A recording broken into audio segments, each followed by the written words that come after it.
Mr. Chairman. The gentleman from Utah, Mr. Chaffetz, is recognized. Thank you, and I do appreciate this amendment. I think this is a critical component. We have to be responsible in making sure that there is a check and that there is a balance.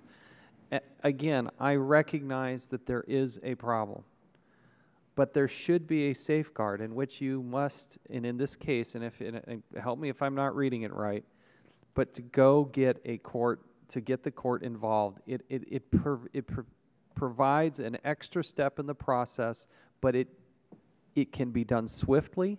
I think there are some people that are concerned that this would drag on for a year and a half or 2 years. I think this can be set up to be done swiftly, but would provide that extra safeguard.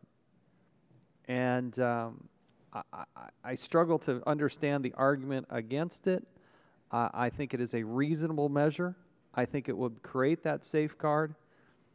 We have to understand, these aren't, when we're talking about somebody's website, we're talking about their livelihood. We're talking about their First Amendment rights. We're talking about so many things that are core.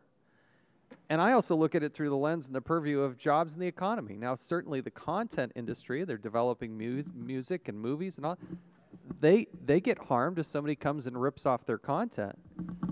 But also, if you have a malicious player, there should be a way to make that case swiftly. And I think this amendment would go a long, long ways to protecting jobs, the economy. We have, you look at the United States of America, one of the few competitive advantages that we have in the marketplace right now is the technology industry. And it scares me to death that we're going to add this massive of bureaucracy and allow the swiftness that can be done on a single sheet of paper, and we're going to give all this liability and this real dramatic incentive to the credit card companies and others to swiftly take something down.